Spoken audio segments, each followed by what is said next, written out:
Hello. Let's see. Hopefully this is working properly. Alright. Alrighty, so if you are watching this, welcome back. Yeah. So, last stream was not the greatest, and this one probably won't be too much better, but I did notice that in the recording for the stream last time there was several sections that basically the signal or like the network connection cut off weird, and so like I'd be talking and then it would like skip half a sentence. So I am recording this stream on my laptop right now, and then I will upload the recording for this stream after the stream gets done. So then hopefully if any of you guys want to watch any of this material in the future, it'll be uninterrupted without any weird delays or missing information at all. So let's get going. So what we're going to be doing today is basically taking this little electrical unit right here and basically doing some more wiring with it, basically wiring the system so that each individual component on here can communicate properly with the microcontroller here that we're using to basically be the brains of our operation. So what we have here, this is just a simple breakout board that all... Sorry, there's a weird sound.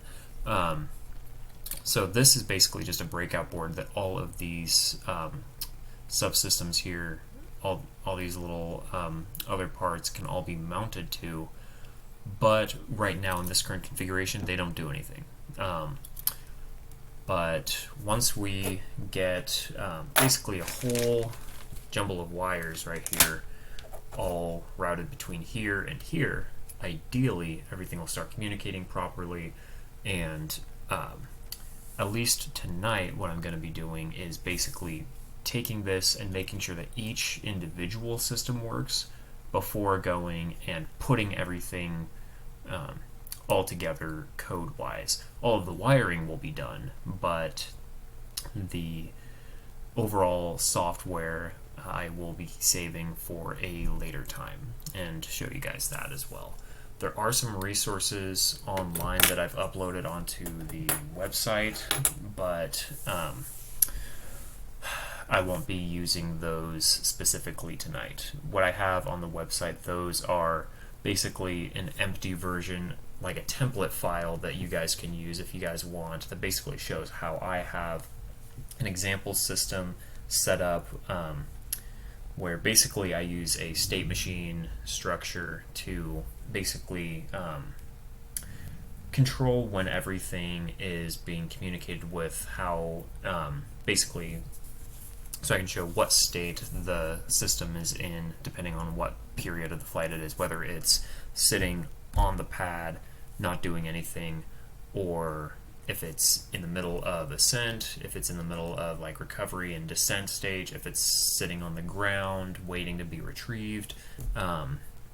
So there's a template version of that which is empty that you guys can fill in with whatever extra stuff that you want. And I also have an example of a populated version of that file that has actual software that I flew on a past flight. So you guys can look at that if you want, but for right now I'm going to be basically looking at each little chunk of what that code will eventually be stuffed with. So we have this, we have our breakout board, we have our microcontroller, we have a crap ton of female-to-female jumper wires that I'm going to be using to basically bridge from here to here, and yeah, so really quick I'm going to swap cameras and get you guys a view of basically what I'm going to be working on my desk, getting all the wires together. So let me swap some things really quick.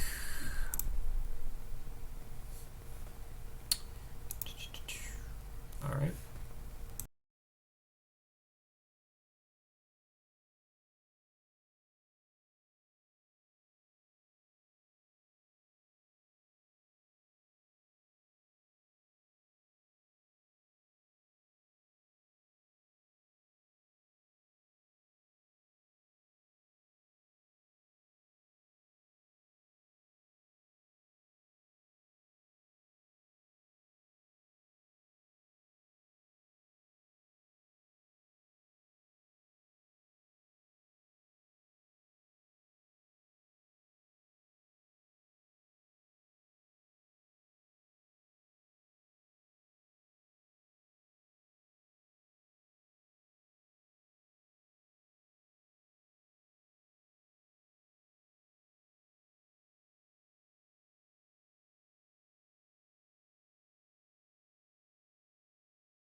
Alrighty, so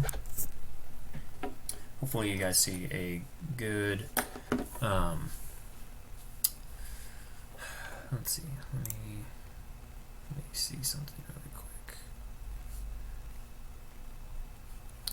I don't know what VOFYI means, whoever Eileen Weaver is.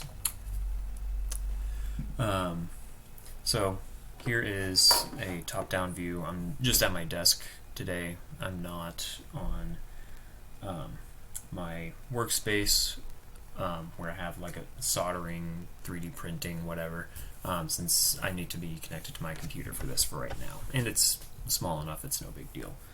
So first thing that we're going to do is I'm going to do a quick test and make sure that, let's see. Oh, also forgot to show, we also have our 9-volt battery that we're going to be using to act as a power supply. So first thing that's most important with your electronics is if you don't have power, you're not getting anything. So I'm going to make sure that the power switch right here, when routed to the microcontroller, will work fine. So I'm going to get that wired up really quick. I need a screwdriver. Let me grab one of those. Let's see, will this fit?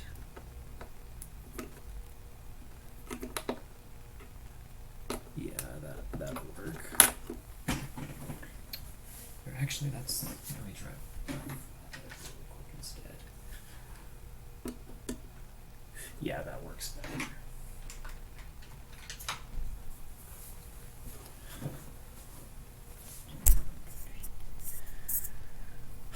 Alright, so let's open up this terminal block really quick.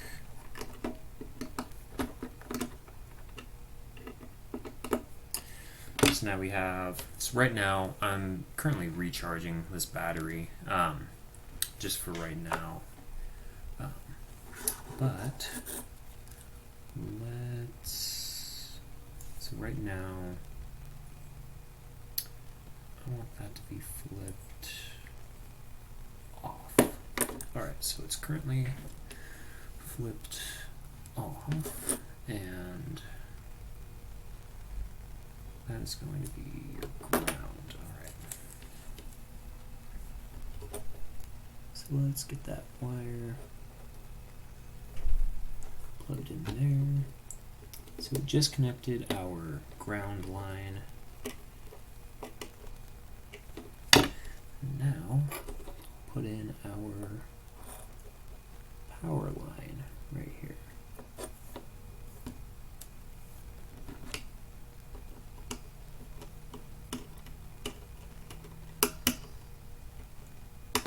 Alright. So that is there. So now I'm going to use this little jumper wire right here.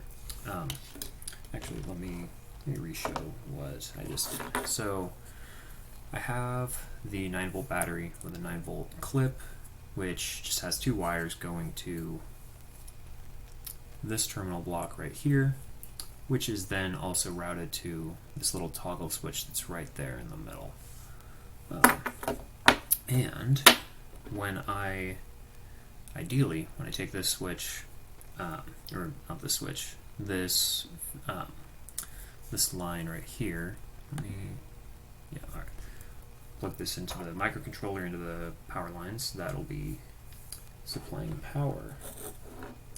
So let's see. Let's get those straightened out a little bit.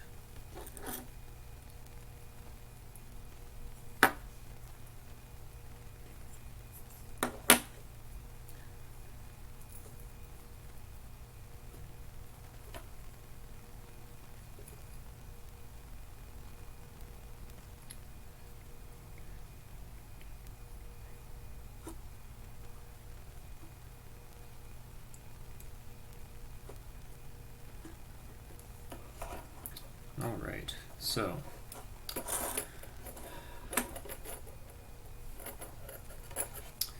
let's twist this just a little bit. So we have this right here, those are together. Now for a little moment of truth, as long as everything flips here, we'll start seeing a light turn on right here. Yep, there we go. So we have power coming from the 9-volt battery. So I'm going to flip that right back off. So we have that working, and for right now I'm going to disconnect this battery, since from this point on I'm going to be using a micro USB cable directly into the microcontroller and its little port right here for power instead. Reason why is because I'm going to be communicating code to this microcontroller to then interface with all of the boards that are here. So let's see, next thing I'm probably going to do is set up all of the buses coming from the microcontroller to this big old bus section right here. That's going to have our 5-volt power line, ground line, I2C clock line, and I2C data line. And yeah, so I'm going to get another couple wires really quick. Let's see. Right. So female to females.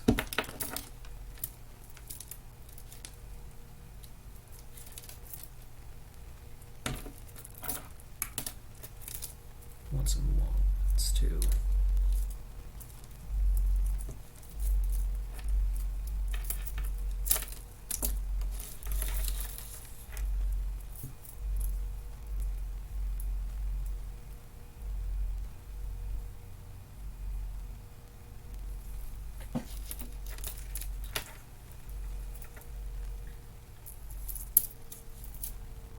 Also, with these cables, I'm going to try and keep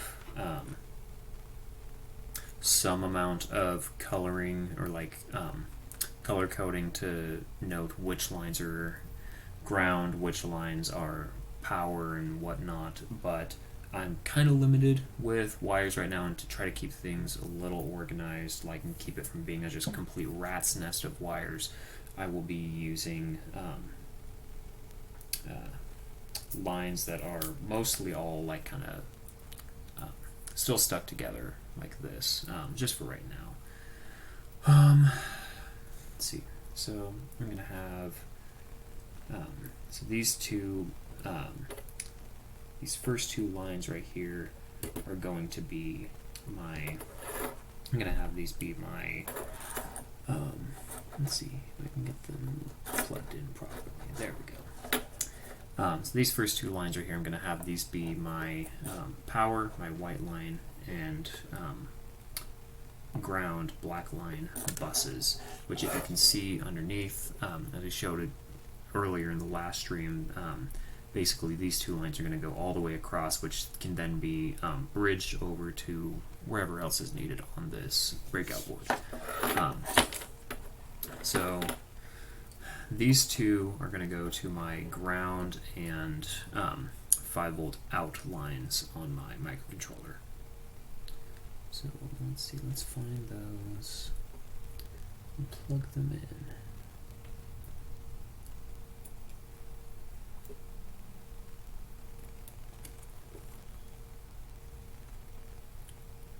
in. Alright, so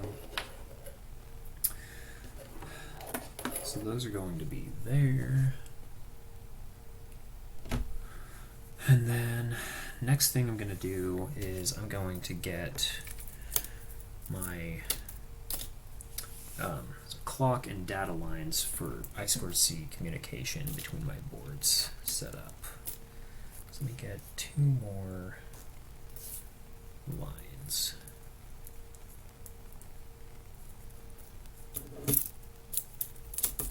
Alright, so today we're going to use, let's see,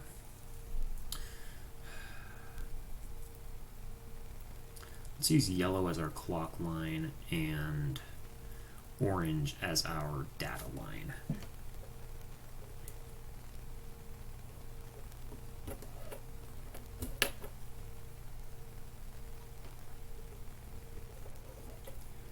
So we have those plugged in now.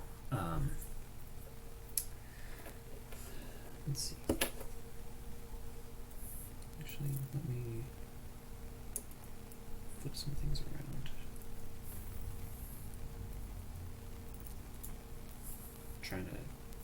Trying to keep these cables as straight as I can have them. Actually, I'm going to flip this around really quick. I'm going to go on the other side.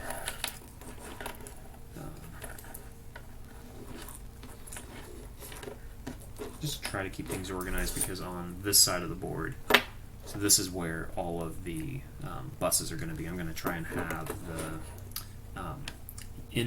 the incoming lines from the microcontroller all on one edge of the breakout board. Let's try and twist these around so they aren't being completely a pain in the butt.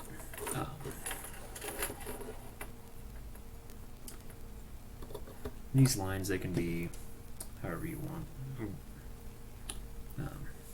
These buses, you can organize them however you want, but the power and grounds are the longest ones. The clock and data lines are the shorter ones. So let's see. So now we'll have those right there. Now, with some of the pin assignments, so if I go and look up, and I won't share the screen, but this you can look up, and this will be specific to your microcontroller.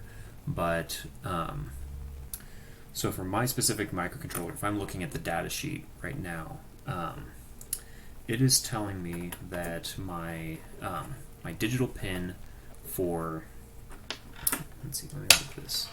It is telling me that my digital pin number for my data line is going to be pin 20, and then my clock line is going to be digital pin 21. So I'm going to find those on this board and plug them in their proper location.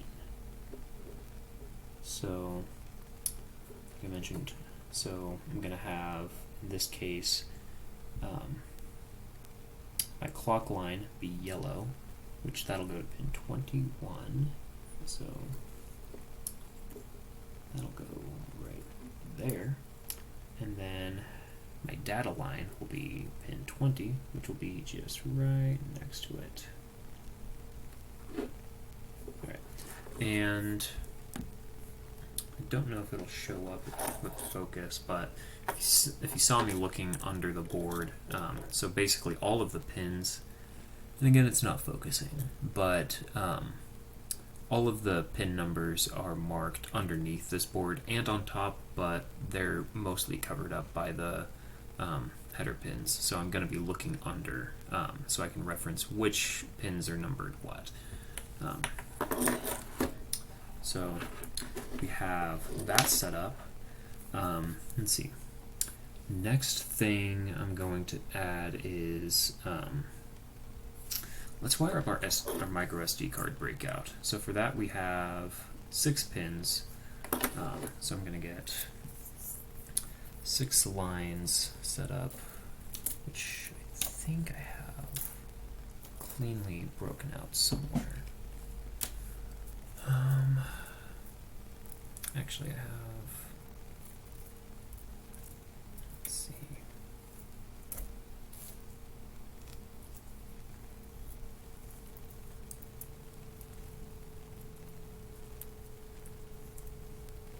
Let's see.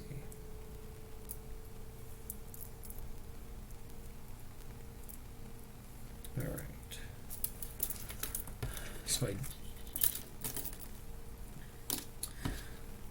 So I don't.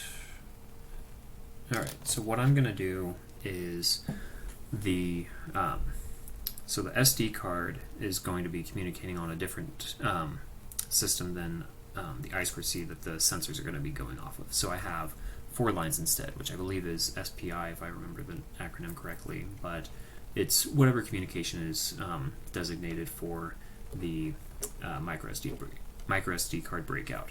So the 4 data lines I'm going to use this long cable right here, and then for power and ground to so power and ground to the micro SD card, I'm going to use just these 2 short cables right here, and I'm just going to go and bridge across to my buses from the micro SD card. So really quick, I'm going to go and actually take off this middle board right here so I can look at what the pin labels are for the breakout board. So we have our so we're going to have our power on one side, and then ground is going to be on another. And those are going to just go right next to each other onto our bus. So those will go just right there. I'm going to split these a little bit to relieve a little bit of tension. Alright, so we have that right there. So then next, I have 4 data lines, which I have right here. Actually, let me move this camera a little bit so you might see a little bit of a better view. Because I have this a little bit close to the edge. Alright, so these 4 lines, those I'm going to have basically these 4 pins right in the middle. Plug those all in at once.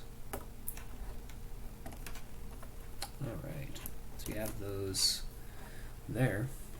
So now these 4 lines I'm going to split just a little bit to give it a little more strain relief.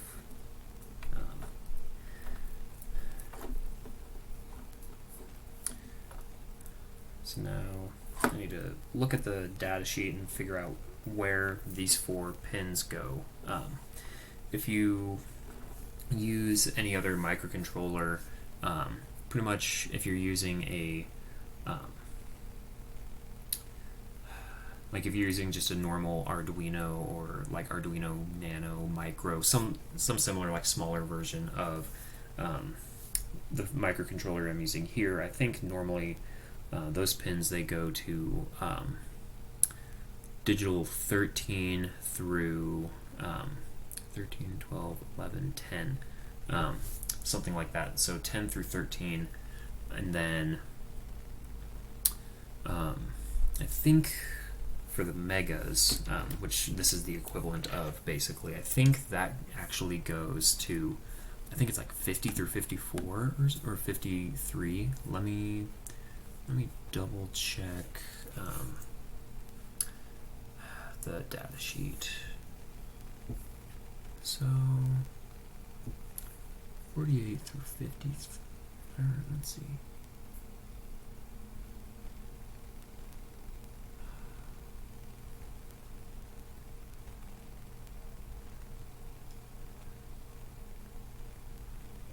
All right, so, and actually, I will pull up, or I will show a, let's see. Let me see if I can show really quick. I can show a breakout of what my let's see.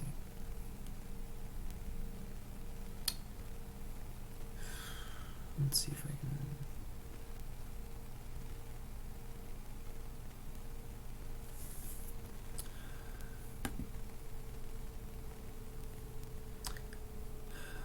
Let's see. I'm trying to see if I can pull up what the pinout looks like for my microcontroller that I'm using.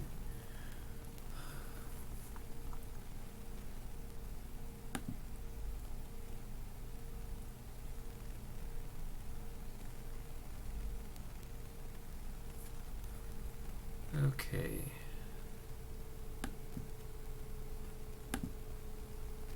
All right. Oh, so that is under stuff. Let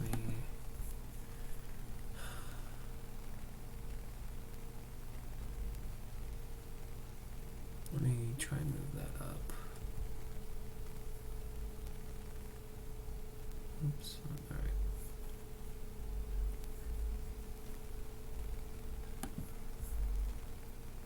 Here, really quick, let's stand by. I will fix some things really quick.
Alright, so it's not perfect, but there's something.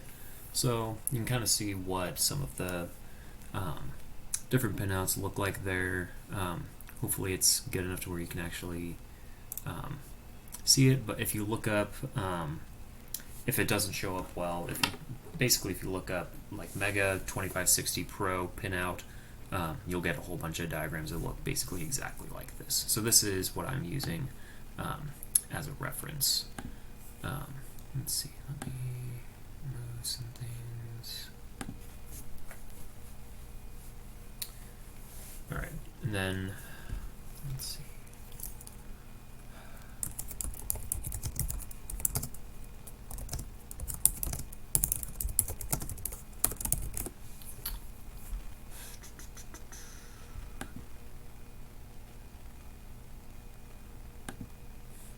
I'm playing with some stuff really quick. Sorry about that.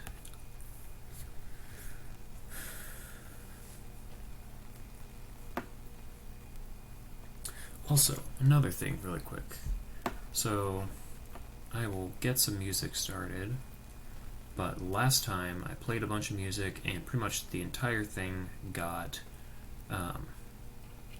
or during the last stream, pretty much like 2/3 of everything got like a copyright notice, and it didn't take the video down, but yeah, so that's flagged. So I'm gonna try and play some non-copyrighted music or just different music really quick. So let's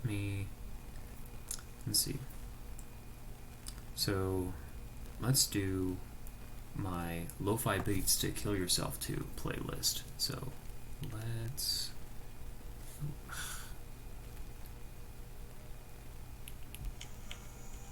So this will be more relaxing stuff. Hopefully it doesn't put you guys to sleep, but let's see.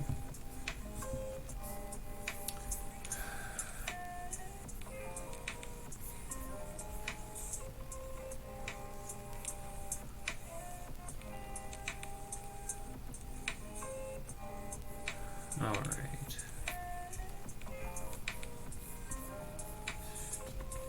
Moving things around really quick.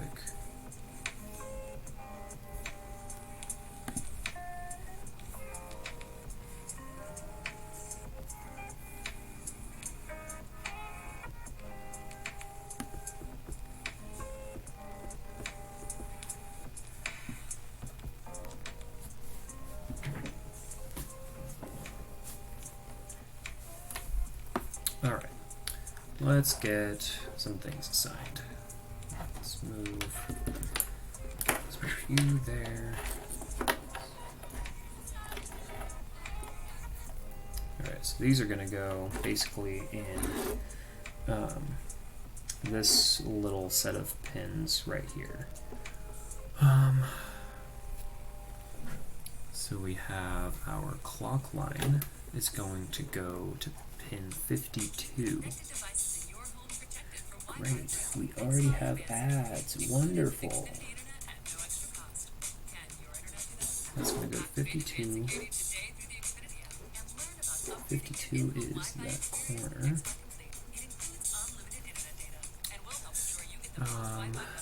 Let's see. CS, which is this gray wire, is going to pin 53.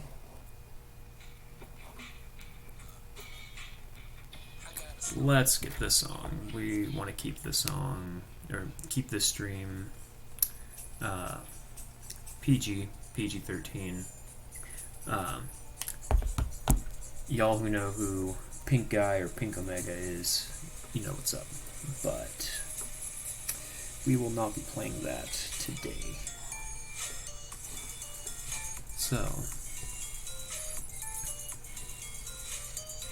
CS, let's bring that to there. CS is 53. Alright. Next we have our Mosai and Miso. Those are going to go to, let's see. if I can read this right. So MOSI is going to be 51.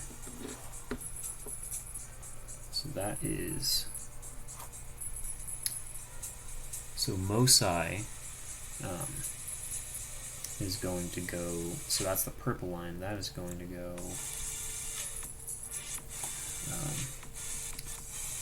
let's see, MOSI goes to 51. That is going to be that pin there.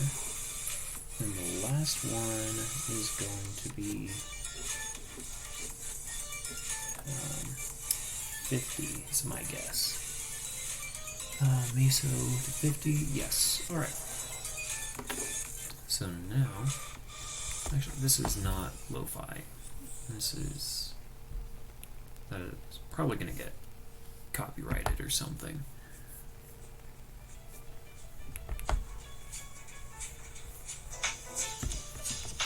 Alright. So we have that now. So now we actually have our SD breakout line, we have our I2C line, we have our power and ground bus, and we have power coming into the system from the battery. Next, let's see, what is next? Next, we're actually going to have, let me move this over. Actually, let me rotate this a bit. Alright, so we have this here. Let's see. Next, we're actually going to have some lines going between our RX and TX lines for our HC12, which will be used for wireless communication to our ground station. And then I'll have just a single line going to basically retrieve data from the GPS module that I have here. So let me get 3 wires really quick.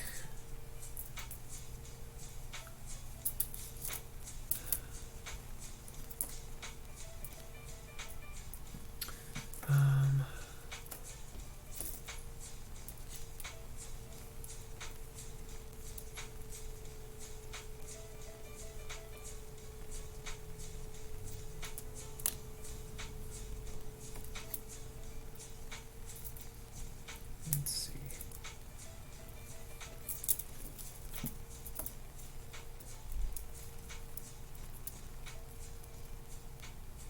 Let's have you 3 work today.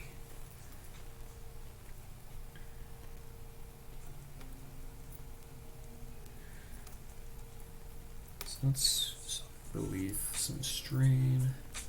I'm going to bring this a little closer. You'll get a nice view of my lap up there in the corner. Hope you enjoy. Let's peel these apart a little bit.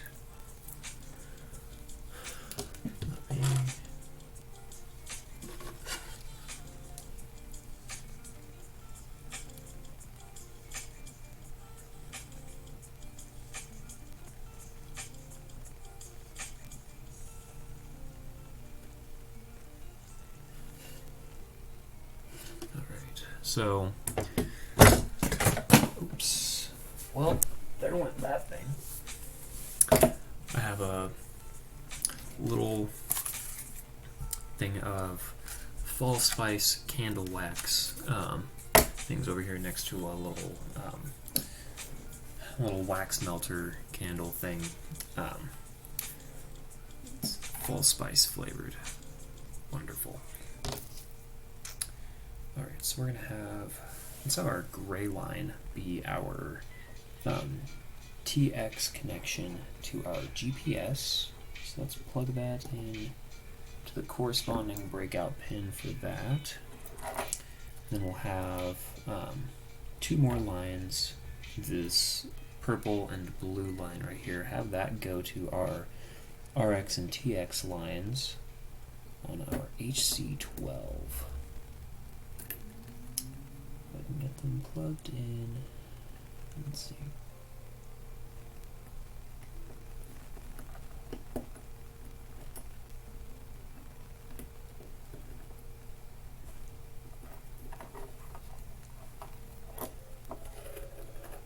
What is keeping you from going in?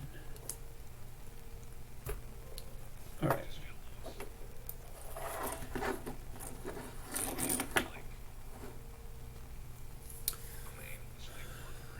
Also, as a reference, what I will do, so some of the circuitry here to the microcontroller is actually going to be very similar to this massive mess of wires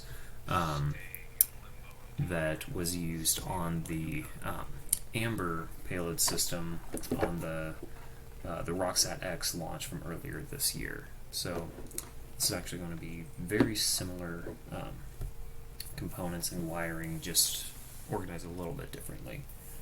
So I'll have that, try to have that kind of in view a little bit, so you can kind of have a little bit of a reference.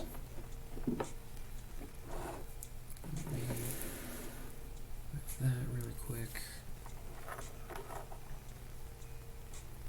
So the way that I communicate with the GPS and the HC12 modules is going to be with the software serial library that is in the Arduino IDE.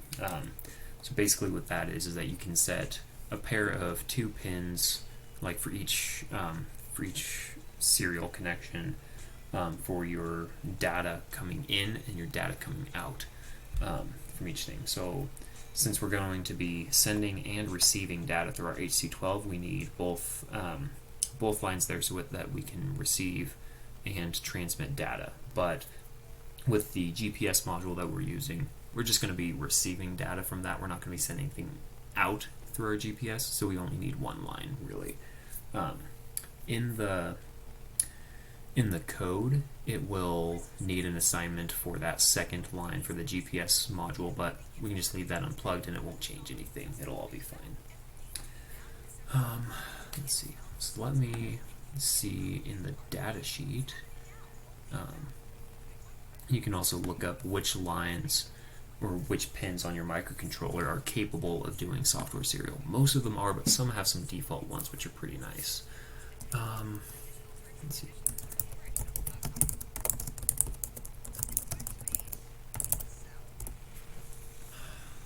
Let's see. Because the Mega has some extra default serial ports that we can use instead, and I'm going to use those rather than going and trying to assign some extra stuff.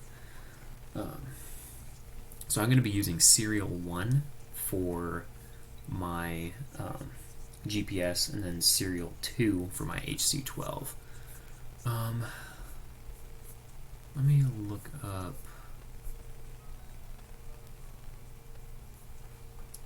Let's see.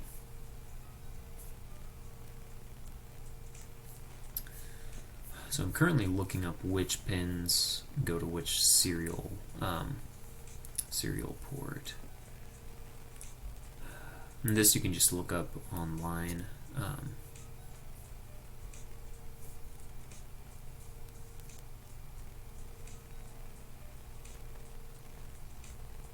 Let's see.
Which song is this? Oh, okay.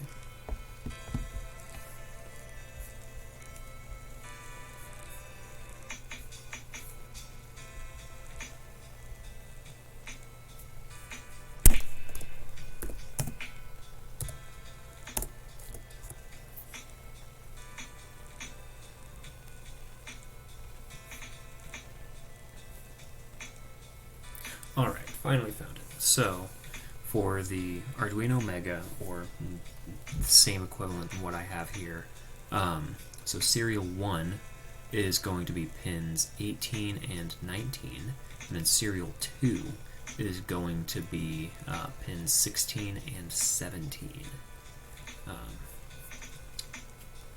So, we will have...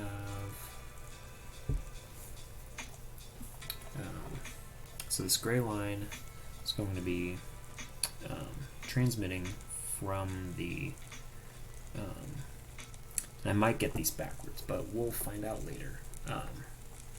So I'm going to have TX go to RX on my microcontroller, which will be pin 19, I believe.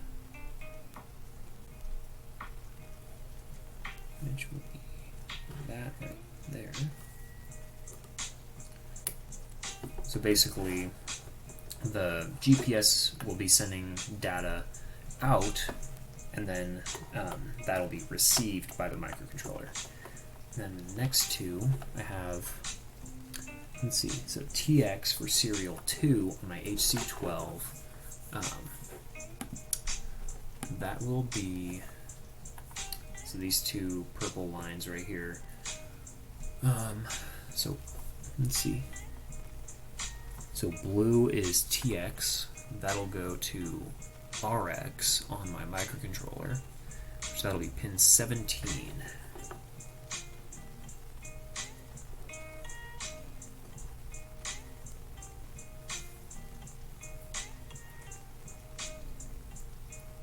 So that'll go there. And then purple is going to be the RX on my HC12, which will then be the TX on my microcontroller, which will be pin 16 for my serial 2 connection.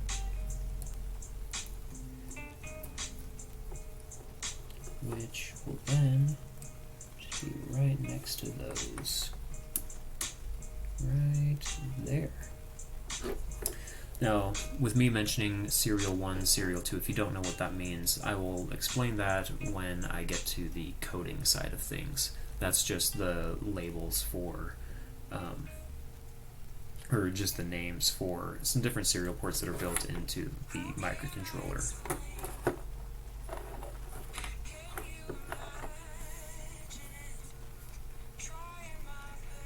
This song might get copyrighted, but it's good enough. I'm still going to play it anyway. It is Heavy with Hoping by Madion, but it's slowed down and edited enough to where you can hear the original vocals by Audrey May, and it's really, really good.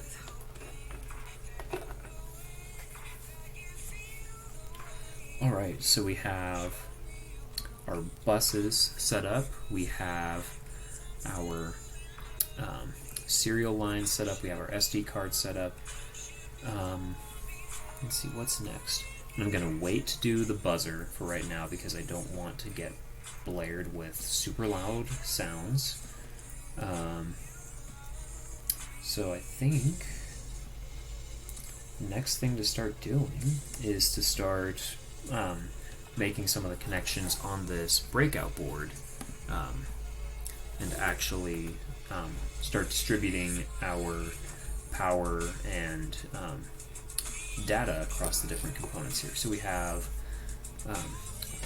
once we get this board on here, so this is our BME 680. So we have 4 other components that need power at the moment. So let's get some sets of short power and ground lines set up. Let's see.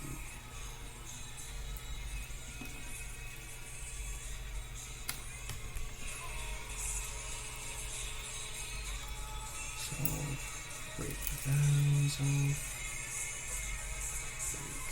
Break those off. So we have two. I'm trying to keep these organized and short, because I have some really long wires and I have some really short ones.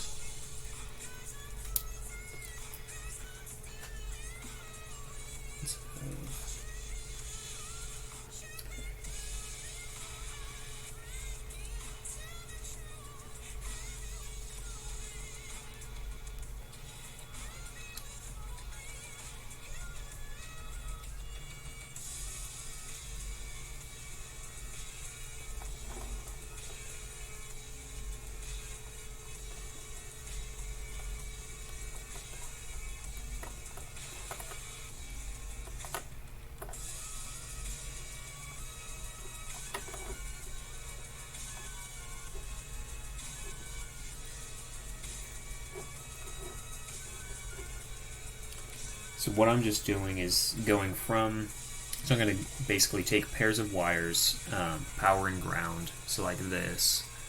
And I can actually get rid of that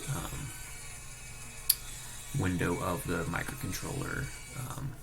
Yeah, alright. Let me rotate that a bit. So you guys can hopefully see a little bit better. So I'm just taking pairs of wire from here, going from my power bus and taking the other two ends of that and bringing them to each of the breakout rows for my boards. I don't know if you can hear, but it is starting to rain really, really loud. So if you hear rattling and rain, that is why.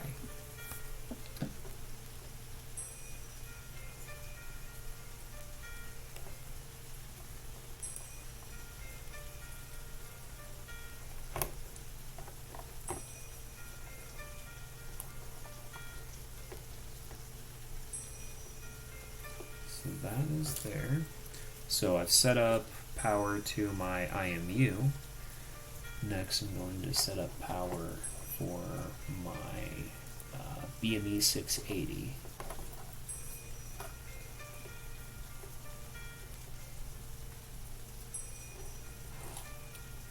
And this might start to get cramped in a little bit, so I'll try to show intermediate updates once things are wired.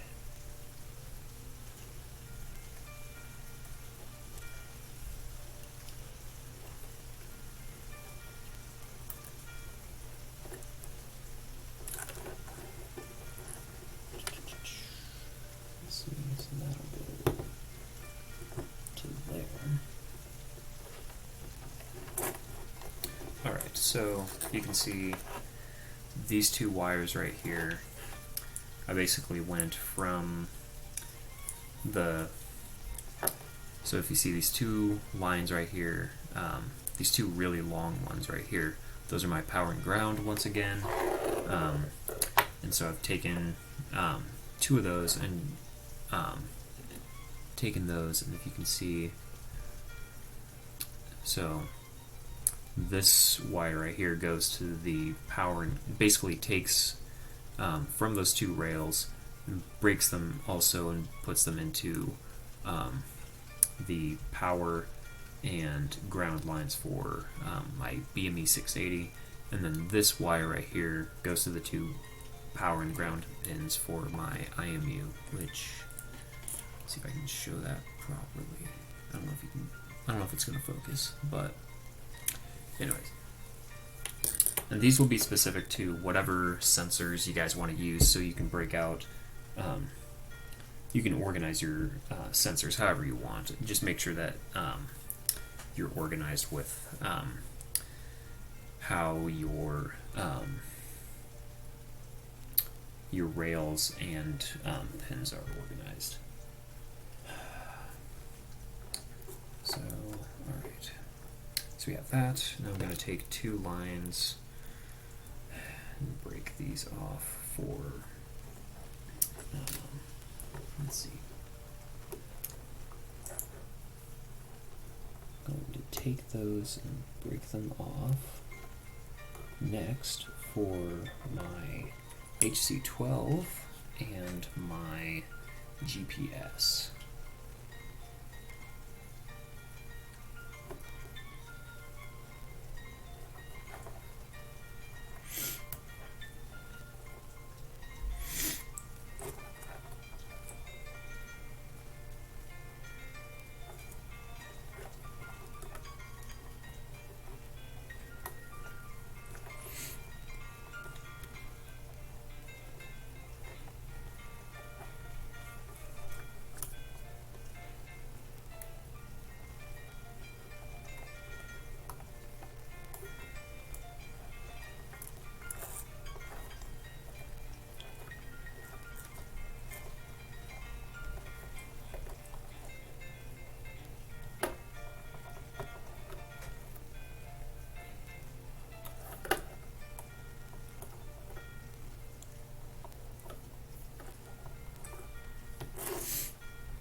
Alright, so to the HC12, this line will go to our VCC and ground. So let's try and keep those straight.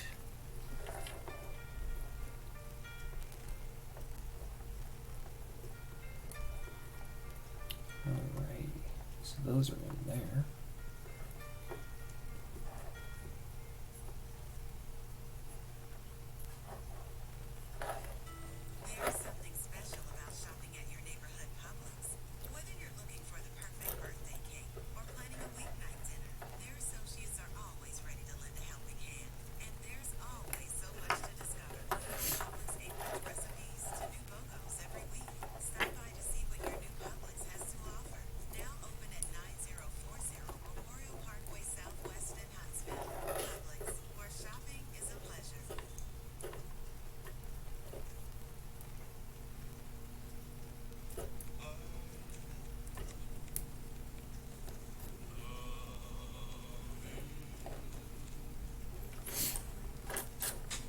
Alright, so this took some finagling, but we have this wire now, which goes from our power and ground bus over to the 2 pins dedicated for our power and ground on our HC12. Alright, so now for power and ground for the GPS.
Alrighty, so now we have our power and ground set up for all 4 boards, and then we also did the power and ground for our SD card breakout earlier. So those are all set up. Let's see, so the next thing we're going to do is set up our serial clock, or not our serial, our I2C clock and data lines. So those will only be going to our BME 680 and our IMU. However, you have your system set up, if you have more sensors or modules that use I2C, then you'll break out wires to go to each of those different, whether you have just one or none, or 3, 4, however many you have. So in this case I just have 2, so I'm going to use 2 short lines to jump those across. So let's see. Alright, so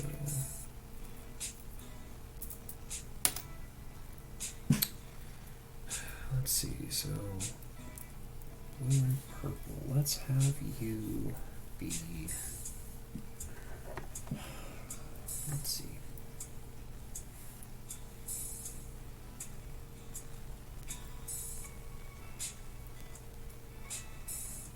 Let's see.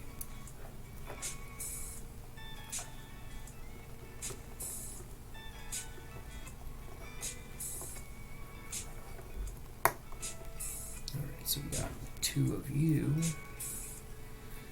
and then we have 2 of you, and you'll be going right next to each other.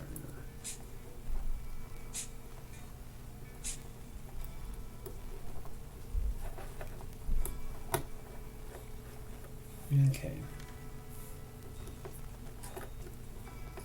So we've got you set up. We've got you set up.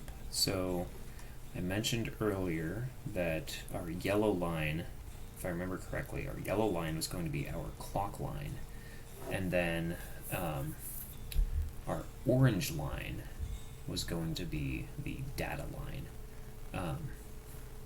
So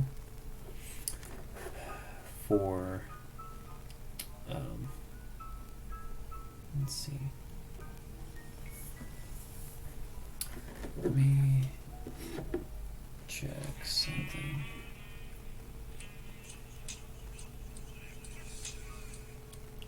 So clock and SD.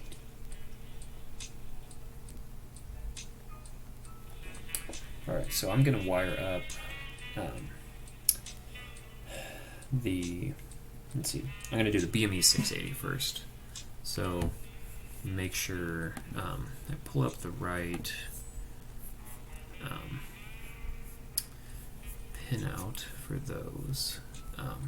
And these, you can look them up online, whatever sensors you're using.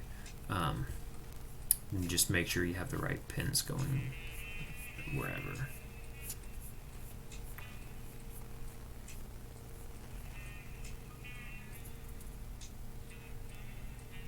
So we're going to have, in this case, we're going to have our clock line go to the pin labeled SCK, and then our data line is going to be connected to the pin that says SDI. So we will do exactly that.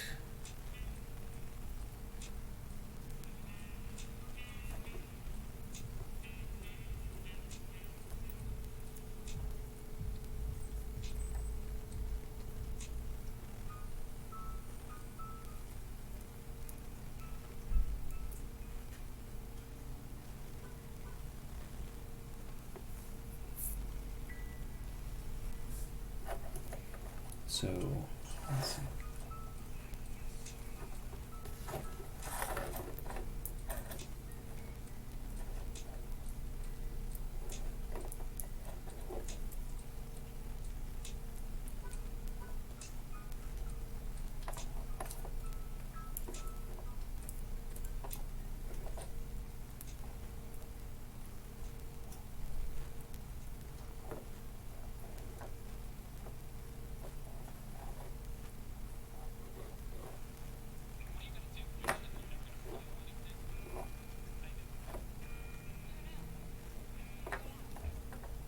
Alright, so then next pin, or not next pin,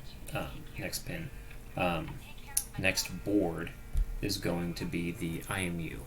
So I'm going to get our clock line that's going to go to the pin labeled SCL, and then the data line is going to go to pin SDA on our IMU. And again, my IMU that I'm using is the FX0. It would help if I don't read it upside down. The FX0S8700 plus FXAS21002. It's a common Adafruit IMU, 9 degree of freedom with acceleration,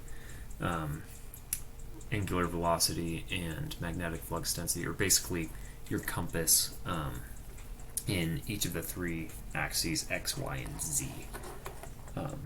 It's a pretty common system, and I like it a lot. It's not as good as the B&O 055, but it does what I need it to.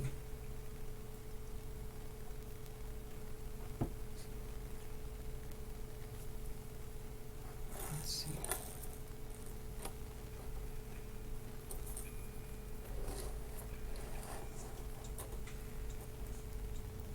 So that's going to be these two lines right next to each other in there.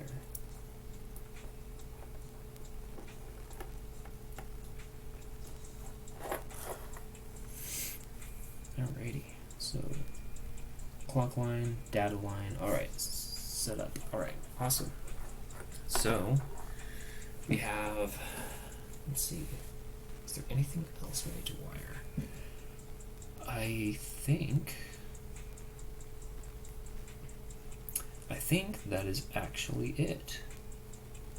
So, and that's, well, excluding the buzzer, but I will do that later. That's just a single digital pin output, which is pretty easy to do. It's just a single wire, pretty much anywhere I want on any of the digital lines I want, going to the pin, which is right around here, if you can tell. It's the third pin that's in the diagram right here in the middle next to the switch. That'll go to the buzzer here later, but I'm not going to do that right now. So next, alright, so we have that. And yes, this is not the prettiest. It's not the prettiest system, but it works. You can take this and compress it,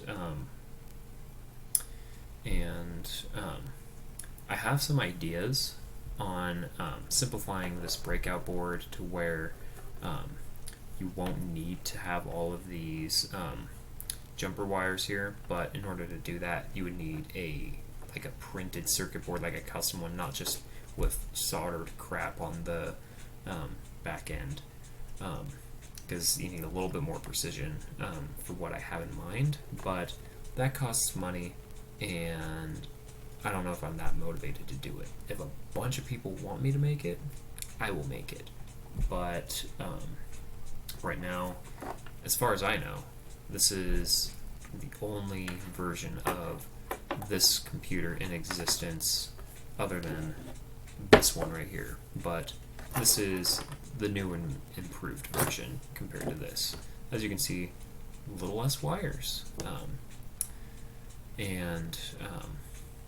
yeah, a little less wires, a little less of a mess, and in the Rocket, when everything is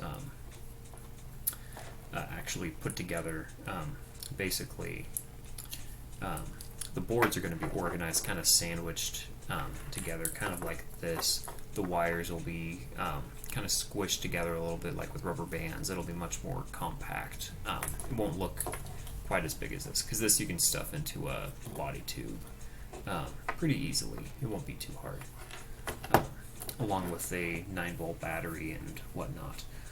So one thing I'm going to do really quick, so I'm going to move this out of the way, and let's see, because next is software. So I will, let's see. So we have that, this. Really quick dummy check. Let's see if we accidentally let any black smoke out. We shouldn't, but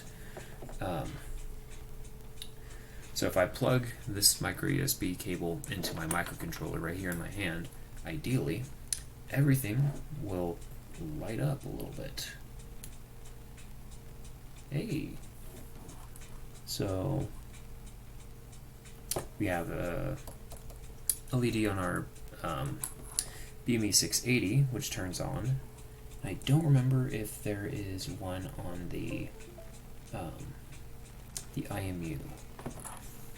The GPS, let's see. GPS should be turning on.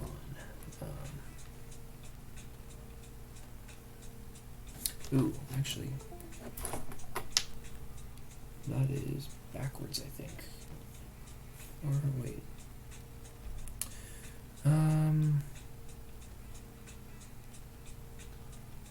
Let's double check some things. Oh, wait, actually, let's see.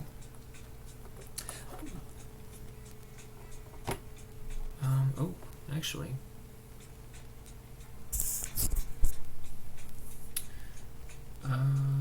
Let's see.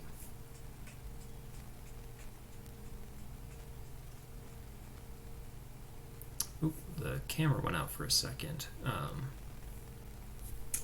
So now for the fun part, debugging and finding out what went wrong. Alright, so we should be getting an LED turn on our GPS, which here we have the same type of GPS module being used on each of these. So I'm going to actually take our flown version and plug it in, the one that I know for sure works. Plug it in. Let's see where the LED is. The LED should be right around this area. So it's the same spot right there. Nothing else turns on, so that means that's the only LED that we actually need to see.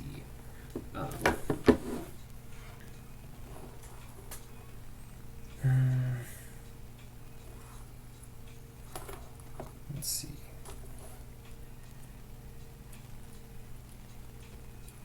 So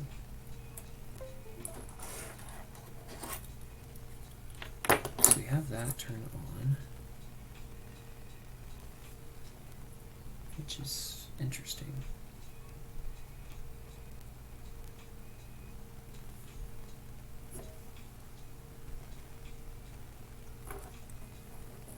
Maybe, oh, it might need to be, well, it shouldn't be. Some GPS modules, what they need is like this this weird warm-up period when they're turned on for the very first time, which this is the very first time this GPS has been turned on. So that might be the case, but let me check some things. I'm going to unplug that. I'm going to instead try and see if it'll run off of a 9-volt battery. See if that changes anything.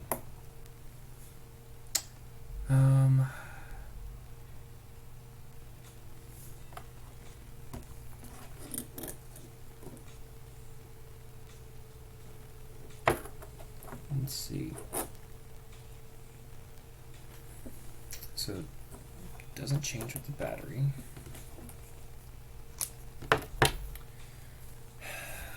Let's see.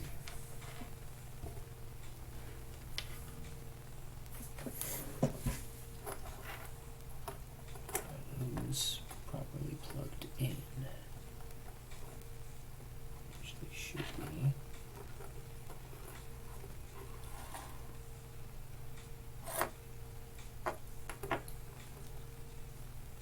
See what happens if I unplug the power and instead try to just directly power. So I'm going to swap the 5-volt and ground lines coming out of my microcontroller and see what happens if I just plug them directly into the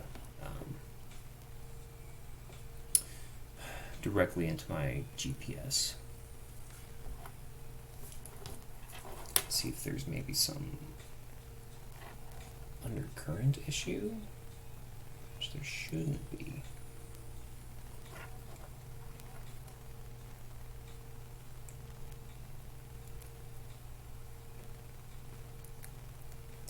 Come on, line up. You know you want to. Let's go.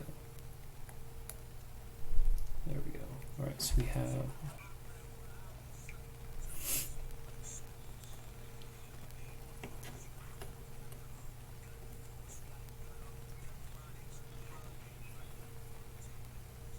Wait, actually.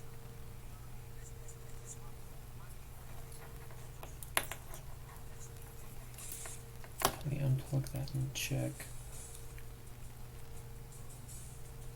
Oh, okay. Figured out what's wrong. So it turns out my power was plugged into the wrong pin.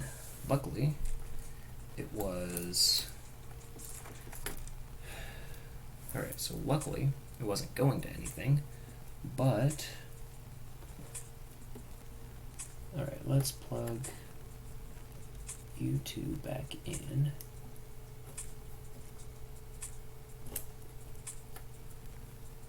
I'll try to, let's see.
Come on.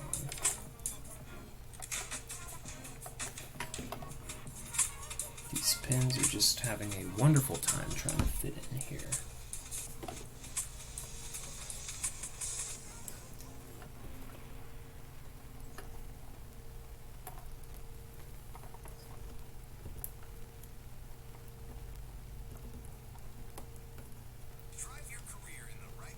There we go. So those are plugged in.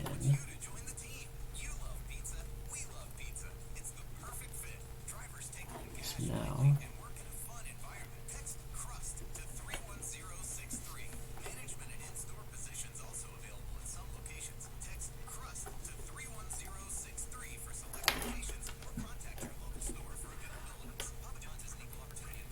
if you need a job at Papa John's, apparently they're hiring.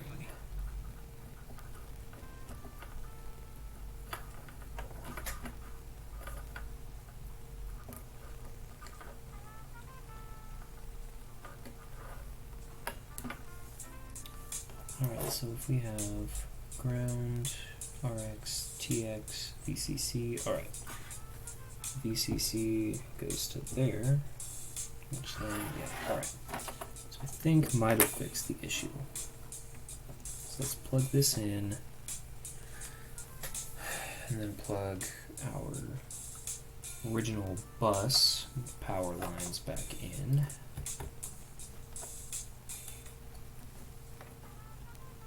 5 volt there. Alright. Moment of truth. Hopefully, we should see a little red LED coming right here.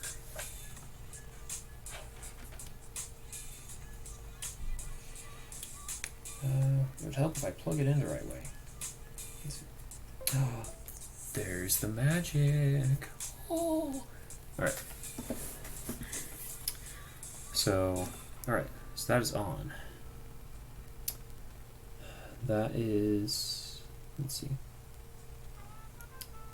that is getting power, or at least should, that should as well, I think. we probably have power going to everything.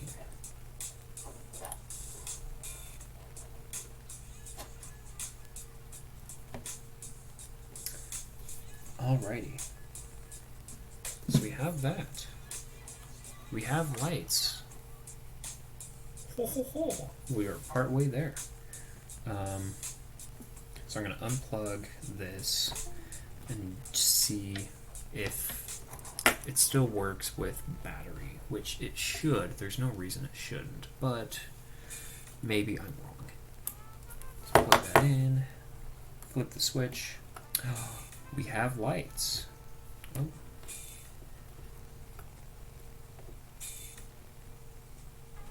Now there is no lights. Could be dead battery. It's been a while since I charged this. If we plug this back in, we should get lights back. Okay, we have lights back. It's probably just a really, really dead battery. But normally these batteries, let's see, these batteries work pretty well. They've got you got your normal 9-volt terminals there, but you also have a micro SD port instead, so that you can charge it, which is really convenient instead of needing some weird custom charger plug thing, whatever. So I'm going to put this to the side. We know this works, it's just really dead. So I'm going to put this away. And then we can probably move this out of the way since we have what we need. Let me put that there. Alright. Alright, so really cool. So one thing I'll note about this GPS module is, so with that warm-up period that I mentioned earlier, it'll take an unknown amount of time, hopefully quick, an unknown amount of time to actually get a GPS satellite lock for the very first time. Once it starts having a good enough lock to where it's receiving GPS data, it'll start blinking a green LED on board at around once per second. Wait. Speak of the devil, we have a satellite lock. Literally just as I said it. That is like perfect timing. That is wonderful. Now we don't. Wonderful. But it's also because I'm inside an apartment right now. Oh. It's back. We'll see how moody it wants to be. But, so I am inside of an apartment building right now. So the signal definitely is not the greatest right now. But once the system is like outside or something, then it'll be a much stronger signal, since there's not as much obstructing its connection to satellites up in the sky. But right now it has walls to go through, ceilings, windows, whatever, which are not ideal if you're trying to communicate with something off in space. But yeah, so yeah, it just receives with this little antenna right here. If I set this by the window, it'll probably work, but for right now, I don't need to look at this yet. But nice to know that it is working. That's very nice. So next thing I'm going to do is I'm going to, let's see, I will flip the screen's windows around on the video so that you guys will be able to see like the Arduino IDE, so that you can see what code I'm pulling up when I'm doing testing, and pull up the little serial monitor so you can see what the sensors are spitting out, what data are coming out. And so I'm just going to go through and make sure that each thing works let's see. So tonight I'm gonna do the GPS module, the BME 680, and um, the IMU. I probably won't do the HC12 tonight. Reason being is for me to know that that is working, it needs to be looking for some signal that I'm sending out, which that'll be when I work on the ground station. So I will wait for that so I can see if it's receiving a signal or sending something out. I need basically something else on the other end of the communication loop to send or receive that I can also monitor. So I will probably wait for that because this stream should hopefully be shorter than the last one, since this one is just a few little subsystem test things. So we have this. It is wired up. It is working. It seems to be happy. So we will, we will get to code. I'm gonna flip some screens around really quick, so stand by.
Alrighty, so let's see, let's pull this up. Let's see, is that showing properly? Let's see. I'm going to show that. Alright, seems like it's working. Alright, so I am just showing, I'm just going to show my desktop. I will try to keep myself from showing any extra stuff with desktop stuff, but what I have here pulled up is so for the sensor. So this is actually the file that I have for my IMU sensor. Now this code, this is just what comes up as like a default example file when you bring in the libraries needed for this specific sensor, which these you can pull off the internet very easily. You can go to like the Adafruit website or whatever other website you use to buy your electronics from, and you can, most of the time these pages will all have all of the information needed for whatever sensor you're trying to use. So I've got the IMU and I have my BME 680 pages pulled up, and I also have the code already pulled up for let's see, we got that, let me close that. So how this code will basically work, as long as you can see it properly. Let me change something really quick so I can actually see what's going on. Let's see. Alright, so basically what this is going to do is pulls in libraries that it needs automatically, sets IDs right here for the sensor, and then this right here, oops, so this right here is the setup function right here. This is highlighted in orange. So serial.begin is at a baud rate of 19,200. So when I go and open up the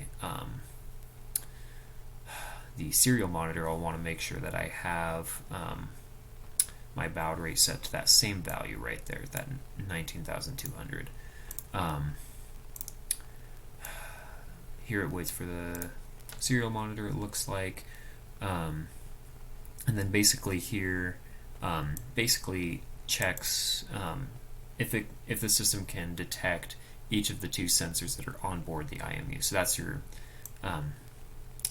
FX0S8700 and the other one right here. And then if it doesn't detect it, it says check your wiring, which is pretty self-explanatory. And then in your main loop function right here, this is what is going to be basically looping over and over and over after you do your initial setup. So basically it's going to take an event, it's basically going to take an instantaneous reading of your accelerometer, your magnetometer, and gyroscopes. And then what it'll do in this section right here is basically print out the values of what acceleration, radial or angular velocity, and magnetometer strength in each of the three axes when all of these print out. So hopefully what we can do is basically just plug in our microcontroller in a second, upload this code to our upload this to the microcontroller, open up the terminal, and it should start spitting out our data if everything worked fine. So let's see. So let's plug in our microcontroller. So that is plugged in now. I'm going to go to Tools right here, and for board, I'm going to select Arduino Mega or Mega 2560, which is what I'm using. So you want to make sure you have the right board selected when you're uploading, because if you try to go and upload it like an Uno, your pin assignments are going to be all whack, or if you do any of these other boards right here, if it's anything other than what you're going to do, all your pin assignments will be whack, your processor communication will be whack. Just stick with what you have. Processor, yes, that's what I'm playing with. I'm using a 2560, not a 1280. And then port, in this case, normally if you just have one Arduino thing plugged in, it's just whatever comes up. So in this case, it's COM4. It'll be COM3, COM5, COM some number. Yeah, it'll be just that. And that should be everything we need. Typically everything else you don't need to change. Everything is all just default setup as soon as you install the Arduino IDE. So next what we're going to do is we're going to go to Sketch, Upload, or you can also hit Control U, which I tend to do frequently. So here we can see it's compiling the sketch. Ooh, alright. Oh. Alrighty. So that is a problem. So what we see here is Adafruit sensor.h, no such file or directory. I just realized I haven't installed all of the libraries for Arduino on my new laptop. So this is a new laptop that I recently got. I haven't done too much Arduino stuff on it yet, but I need to go and put in libraries. That's wonderful. So it looks like I get to show you how to handle libraries. So let's go to Manage Libraries. It should pull up a little window in a second. And we will look up Adafruit sensor. Let's see what comes up.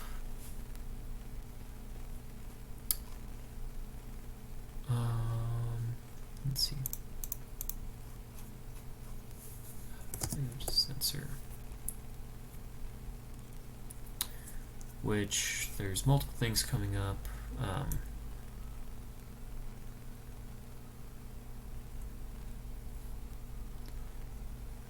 So what I'm using is a 9 degree of freedom IMU. Let me see. Let's try and install this. Let's see. Need some other things not installed.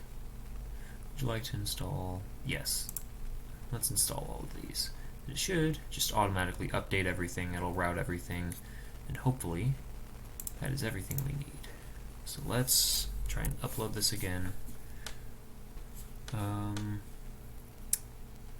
FX here. Alright, so recognize sensors. Now we'll need to include our library for one of the sensors. So let's go back to Manage Libraries, and let's look up that magic number. So let's see, FX0S8700. Adafruit FXOS8700. So let's take this, install all. Alright, so we have that, and then I'm having a feeling we'll probably have that third one need to come up as well. So let's look up that one as well. 100. Oh, there it is. Pops up right there. So let's install that. It's doing its thing. Alright, installed. So now, let's try and upload it again. Compiling. It's thinking. It's still thinking. Oh, that looks good right now. So it's uploading, done uploading. Alright, so it appears to have successfully uploaded to the microcontroller. Then I'm going to click this button up in the top right, the serial monitor, which actually I think might be blocked out by the camera view. Yeah. So, alright, so another way you can do is if you go to Tools, Serial Monitor, if you see here right now, it is spitting out weird text. Reason why is because our baud rate is set up improperly. So if we see here, we have our baud rate is 19,200, which we can easily change that just right here. We'll select the right option. Oops, no FS. Oh, wonderful. Alright, so in our setup, we have let's see what's wrong.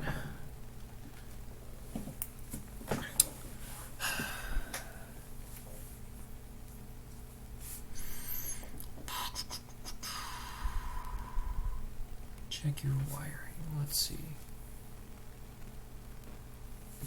Should be fine, but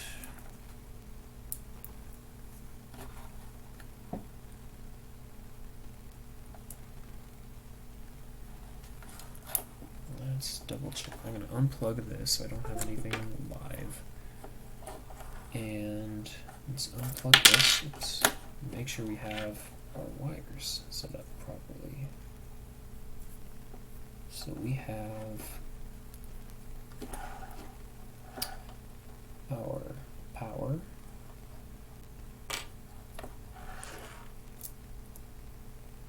Oops. Alright, so you just pulled that out. So that's our ground. Here's our power.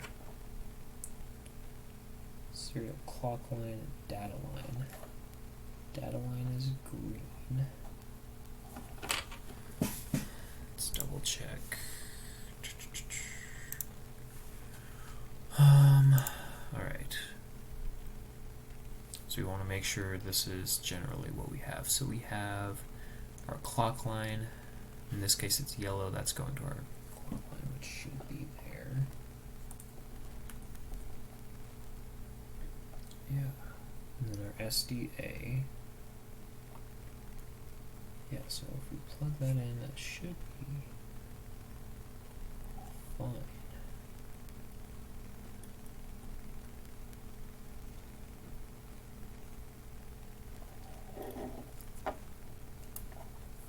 Maybe I might have them flipped backwards on my microcontroller. Let me see what happens if I do that.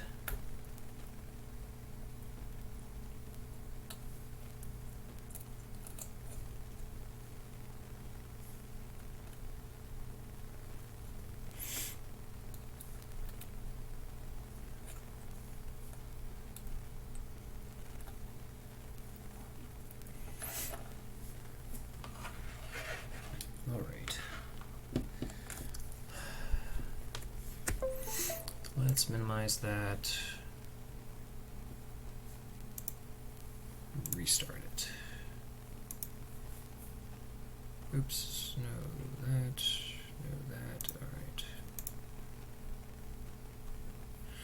alright. Wonderful, let's see.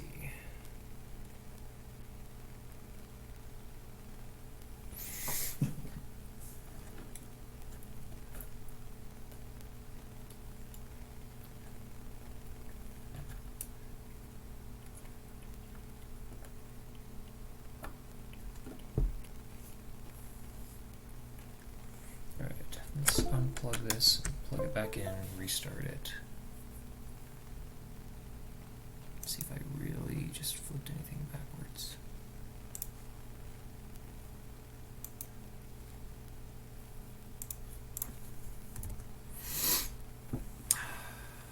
Let's try and re-upload it again.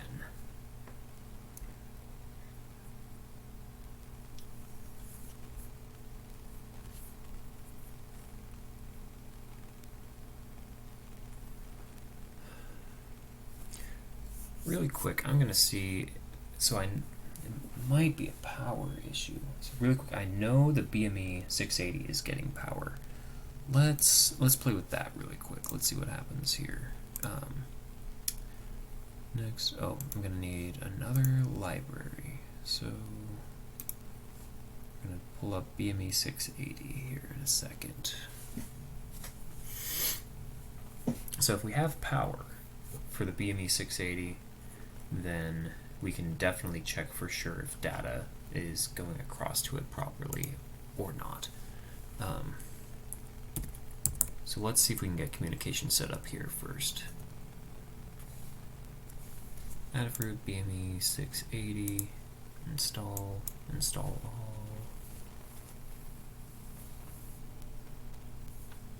Updating, alright. Tools, Arduino Uno, let's make sure that that is Mega. That we are on COM4. Let's upload that.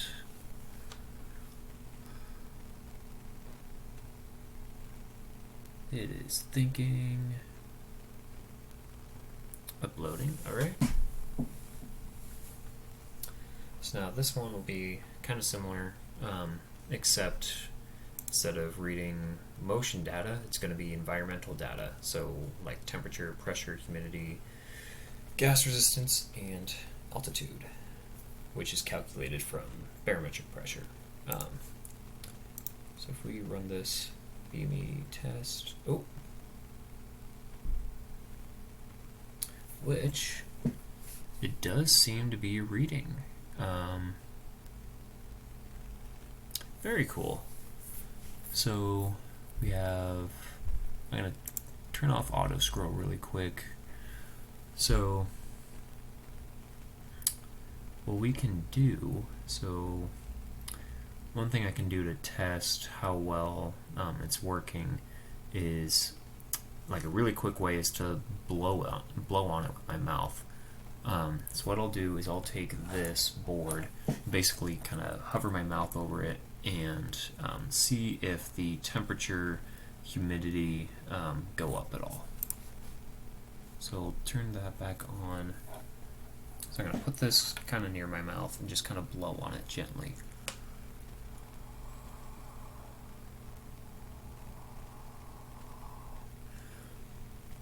Alright, so the humidity is going up. That's because there's moisture in my breath, and the temperature seems to have gone up a little bit as well.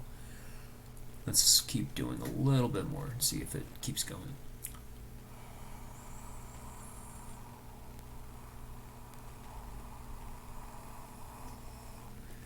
Which, alright, yeah, it seems to be doing what it needs to. If I blow on it really hard, it might play with pressure as well. So it's reading around 993 right now. Let me bring this window over so you can see it a little better. And see if I can bring it up above 993 or something.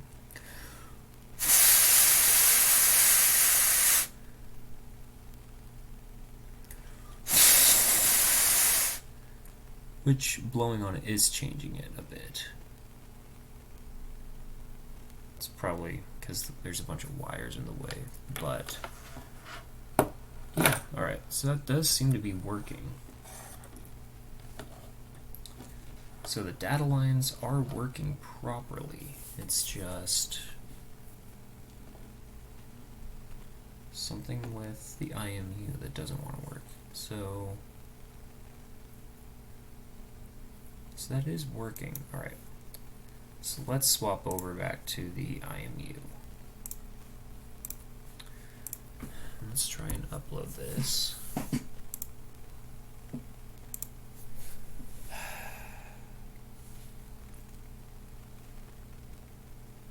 Double checking, make sure everything's working fine.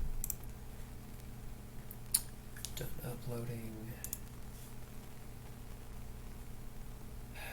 None detected.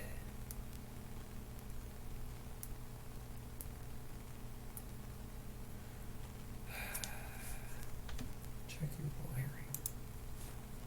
Maybe you should check your wiring. So I think it might be a power issue then, because if we have data going through, then we have that working properly. Let's make sure those are actually plugged in. Or those are all plugged in, it looks like. Let's unplug that really quick.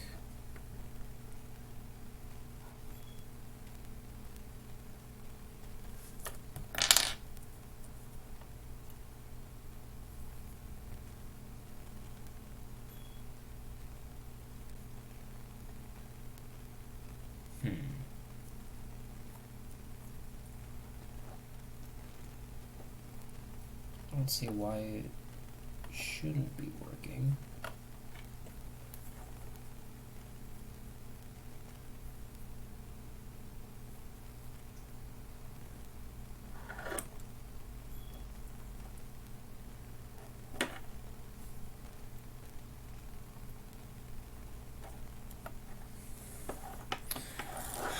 Alright, let's plug this in again.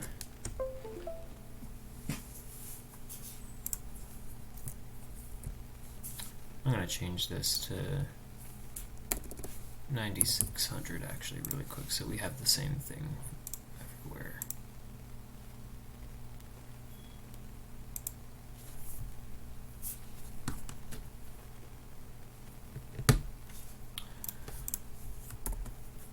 And then upload again.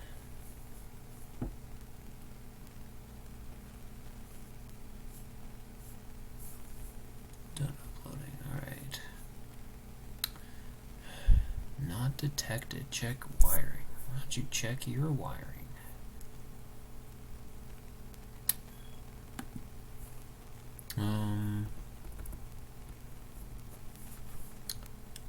I'm going to,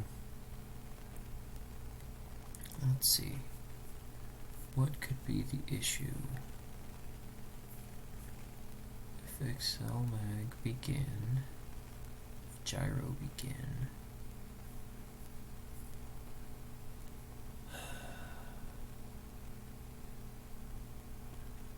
something is weird.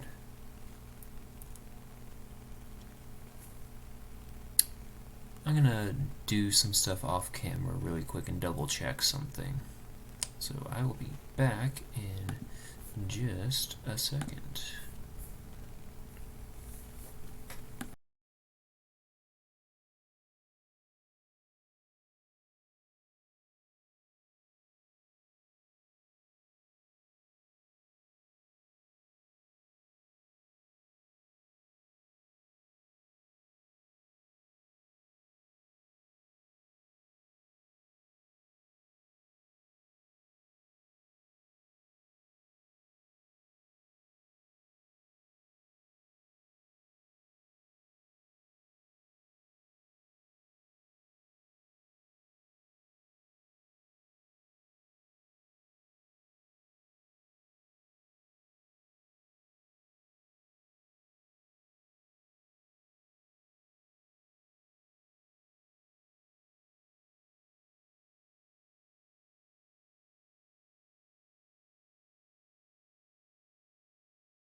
Alrighty, so probably not the happiest of things, but for some reason I can't get this to work right now. So for right now, I'm just going to ignore this. I will deal with it later, and once I get it figured out, next time that I'm showing off some of the electronics here, I'll explain what the issue is, show how to properly set it up, and yeah, but for right now, I'm just going to ignore it for right now. Let's see. So next what I'll do is I'm going to look at the data that is coming out of the GPS really quick. So what I'm going to do there, actually let me turn off my desktop really quick in a second. Alright, so that way it doesn't go and show all the files that I have. Let's see.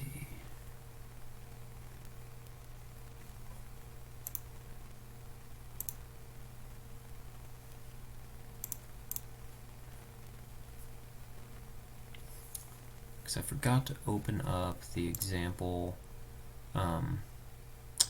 file for the GPS module.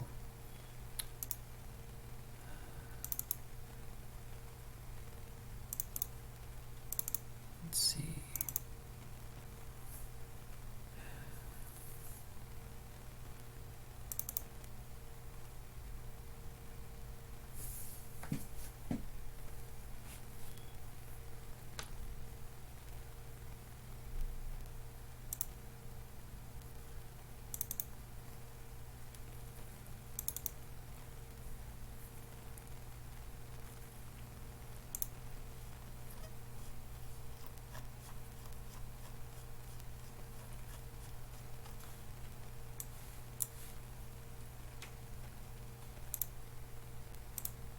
Alright, now I've got it pulled open. So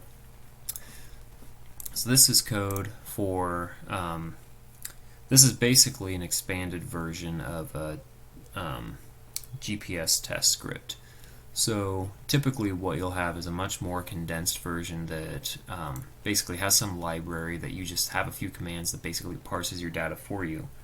But for me, what I have is, and this is also included in that populated version of the full flight computer source code that's on the website. But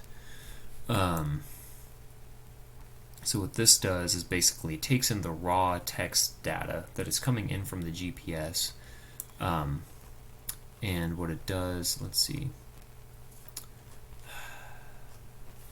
Why? Alright. Sorry, the scrolling was acting weird. So setup first sets up so serial. All right, yeah. So serial begin. GPS pre. So basically, what this does is this is. Let's see. All right. So earlier up here in the setup, basically we attach a pin to be interrupt enabled, which that means basically anytime there is some sort of signal that we were looking for, like in this case we're looking for change right here. It's basically looking at the state of the digital pin that is currently assigned to the GPS communication line, which if we go to GPS interrupt pin, that is pin 19, which is also the same pin as, let's see, so that is the gray line, which should still be 19. Yes, correct. So that goes to pin 19 on the microcontroller here, and it's that's where all the data is going to go through. So obviously when the board isn't sending any GPS data, that line isn't going to be changing at all. But then this attached to interrupt right here, basically what that will do is on GPS interrupt pin, which is pin 19, if it detects a change in what the state of that pin is, so whether it reads to a logic high or logic low, it'll then execute this function right here called GPS pre, which that's just this function right here, which I have set up, which basically says, all right, look at that pin. If there's any data available, then let's see. What it'll do is basically it'll recognize if there's actually valid data coming out of the GPS. So it also looks at the time since the last time it read GPS data, which if it's been more than 100 milliseconds since the last read, then it means that there's genuinely new stuff, and it's not just some weird static leftover text coming kind of at the trail end of or at the tail end of like the last string of data that was spit out by the module. So it checks to make sure it's actually waited a short amount of time, and if it has, it reads true that the GPS is actually ready to spit out real data again, and it updates the time, this GPS time pre, which is the current time in milliseconds since the system turned on. It updates that really quick, so then next time that this interrupt function is called, it'll look at that value again, and just kind of cycle through each time that it receives anything from the GPS. Your change right here, this can be whatever you want. This for what I have it reading change if it looks for any type of communication change at all. But if you want to use interrupts for other things, like you could have it be hooked up to a switch or some other component. If you want, you can have it look for anytime you change specifically from a logic low to a logic high, or a logic high to a logic low. Anything you want, you can use as an interrupt if you want. So basically, so this loop right here is basically just going to keep, yeah. Somebody is drifting in my apartment complex, it sounds like. There's like loud skidding. Awesome. Ignore that. Sorry about that. So basically,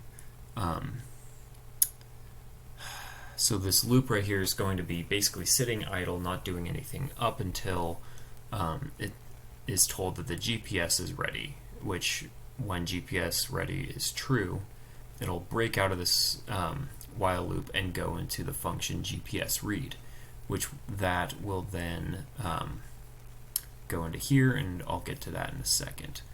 Comms out, this is a function that is also used in the overall combined version of the flight computer code, which you can have this basically print out something if you want, or write out a variable to your SD card file, whatever you want. But for right now, this is what I have. It just, in this example file, this basically just looks at the most recent, or it just looks, it takes in whatever variable is sent in with the comms out function, and then prints it out to the serial monitor.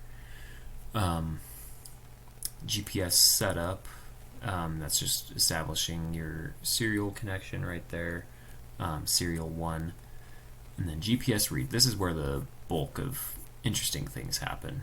So what it'll do is, so first it declares a input string, which at the very start is just blank. It's empty. It's got nothing. So Boolean GPS string complete is false. Basically starts out false because this string right here is eventually going to be populated with GPS data. Let's see, let me check. Yeah, nothing yet. So, I was just checking if anybody had any questions, but so this will end up getting filled with data, so it'll have some header of like letters identifying what type of data is following after it. There will be a few lines of that. For each line it'll go through and basically just keep expanding that line up until it signifies that the string is complete. I'll get to that in a second. GPS full, false. So when it goes and reads in each line all together of all the data for each like data pulse coming out of the GPS module, that'll stay false up until the full collection of data is received by the microcontroller. So while the GPS is not full, it's basically going to be just sitting and listening to the GPS module right here. So basically, while it's not full and while the string is not complete, let's see, actually that should not be there. If false,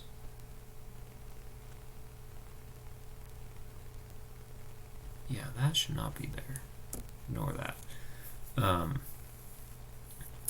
So basically, if serial data is available from the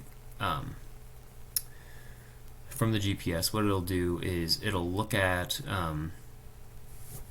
it'll basically create a temporary character file, or not file, variable, which will be the most recent character coming in from the GPS module. So whether it's like the letter G or a number or something, just one single character, it'll read it, and then what it'll do next is, so you'll have your input string, which was originally blank at the start. It'll basically append that character to that input string. So with each character that is spit out by the GPS, it'll then add that to the input string, which will then create a string that is filled with text data. Next, it'll look at if the most recent character in that string is this this \n right here, which is the signifier for like a new line. That will basically tell the microcontroller that the GPS string is complete, and if that is true, then, or well, actually, so it'll have that. So it'll double check the thing. If the input string basically just has this /n right here and it had nothing before it, it's basically blank and it'll break out of here. So next we'll move to here. So now what we're going to look at, so what this section of code does is it starts to basically parse out your NMEA data that's coming from the GPS. So what it'll look for, it'll basically look for a header at the start of the line, which in my case, my GPS module, the best line of NMEA data that it spits out is that starts with like the $ right here, GPGGA. Then it has a whole bunch of numbers and commas that follow after it. So this right here is a commented section I have at the start that basically shows what the different chunks of numbers that come after that header are. So the very first thing is basically your time in UTC, so you've got hours, minutes, seconds, and then decimals for seconds. Latitude you'll have right here. Number 3, that is north or south, so that'll be either an N or an S. This right here will be your longitude right here, and that'll be either east or west. 6 is GPS quality indicator, and that will be basically it will spit out either 0, 1, or 2 depending on the quality of your GPS connection. And then there's a few other things that go through here. So like your, specifically like your altitude is really interesting, which, let's see, yeah, so number 9, yeah, so that can be your altitude. You can have multiple, let's see, yeah, so you've got altitude by mean sea level. You've got, let's see, yeah, so there's your separation between your sea level and your geodectic, I think. Either way, whatever GPS module you're using, you can look at what the NMEA data spitting out of it is, see which lines you want to work with, and you can parse stuff yourself, or you can use a library. That is actually probably the easier option, but for what I needed my GPS to do, it goes through and basically parses everything out. So what it does is basically I'll have a line that looks like this, except it's filled with a bunch of numbers and letters and stuff. And what it does is that so it'll look at that full line, recognize if it starts with GP, GGA, and it'll basically make some indexes for where each comma is, so that then what I can do in these sections here is basically look at what is the data between like comma number 1, or let's see, alright, yeah, so it'll look at, so I can look at the data between different commas, and I can kind of pad things one way or another, just before and ahead of each comma, and basically take one little section of data and convert that into, like, for in this case, let's see, string UTC time input string substring blah blah blah blah blah plus. All right, so here I'm taking the first character, or I'm taking all of the text data between the first character after the first comma up to the character that is third after the first comma, and then appending a colon to that. So this is basically my hours right here.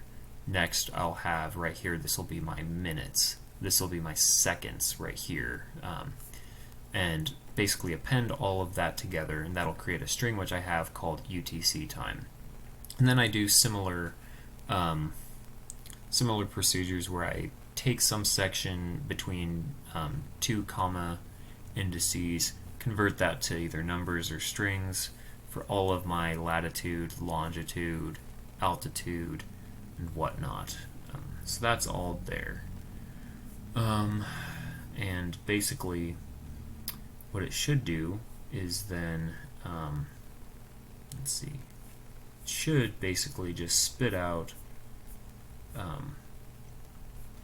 all of this data really quick. So I'm going to go and actually go and upload this to my board.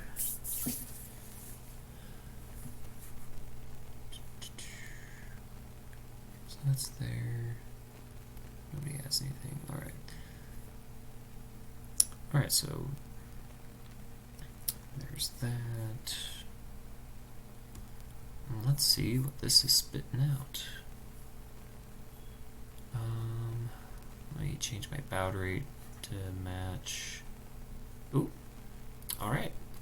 So we have data. Let me comment out this line right here. So it's printing now. So that little thing right, so basically where you see it spitting now, that's when it's recognizing that there is data coming from the GPS, and then right after that it goes through that whole process of parsing all of that data and then spits it out to the serial monitor here. Let me see, make sure you can actually see that. Display cavity. Why is it? Are you able to see? Oh, wow.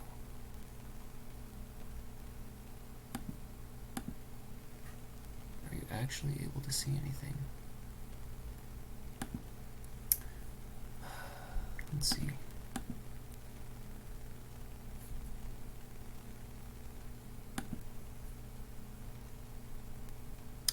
I think... Oh, crap. Alright. Let me see something. Because I think I may have just realized I wasn't showing any of the code just a bit ago. Let me check my phone. Let's see.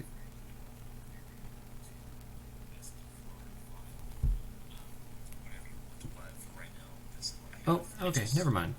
It showed up.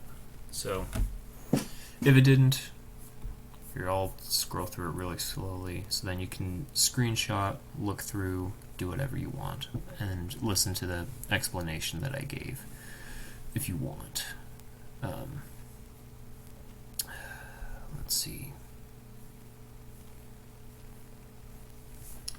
So here's all of that. And if I could go and upload this.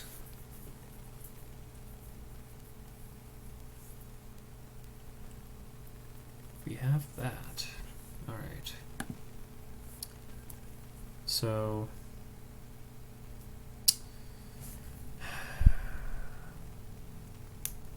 all right, so that's spitting out GPS, which I think is correct, which actually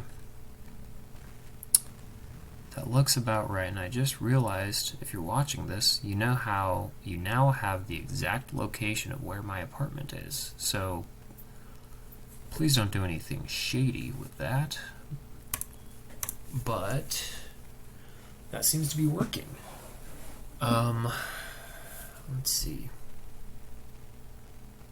So we have wiring set up. We have at least 2 boards working.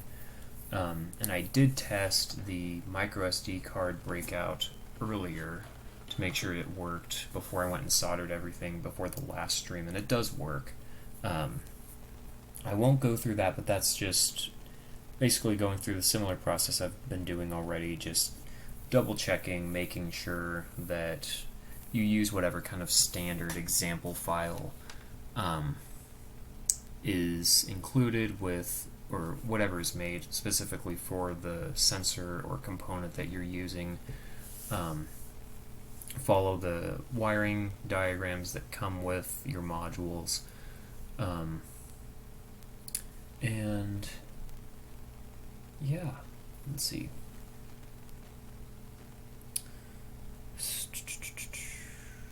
Yeah, so I think that's about all I am. Let's see. Let me change something really quick.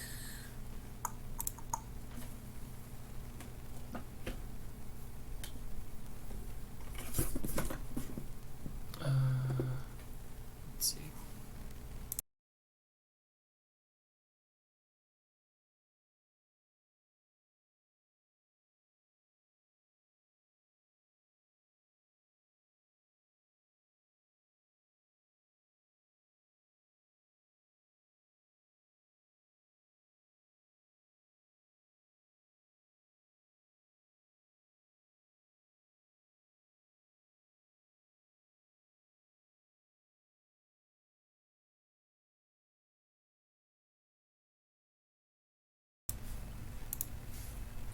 Alright, so, alright, hopefully you can hear me. So we have our basic, we have our basic electrical assembly together, we have our wiring, we have our PCBs. The only thing that's kind of iffy is that IMU, which is acting weird, which actually a great example for why this board could work well, hopefully as long as I figure out everything, is say by any chance I happen to burn this out, it was originally plugged in, I can just pull it out, and I could take another sensor if I wanted, plug it in, and then use that instead. Just make sure that the wiring is set up. So this breakout board can be used for modular use, where you can easily hot swap whatever components you want in case one thing works, one thing doesn't. And yeah, so beep boop, we have things. This probably was not as exciting of a stream, but we at least have some things working, and next time I stream anything, I will ideally have this IMU situation figured out. So once that is figured out, I'll explain that, explain what went wrong, and then move forward. The next thing that I will be talking about will be actually taking code from all of the multiple libraries and kind of merging them together. And with that, what I'll do is, so I already have a code that works, so I probably won't go and be like remaking it all over again, but what I will do is explain basically how each step works, kind of walk through the whole sequence of events, and then I might make some changes here and there, just to make it a little better. And let's see, I think that'll be about it for tonight because I am tired and I also want food, because food is good. You should eat it. Let's see. Yeah, so I think that will call it tonight. So if you actually sat there and watched, let's see, the 2 hours and 40-ish minutes that this has been so far, good for you. Hope you learned something. I don't know if you did, but hopefully it was somewhat worth your time and not just a complete waste of your time. But yeah, so I will probably call it for tonight, and then in the next few days I'll start back up with code again. And yeah, so I will see y'all later.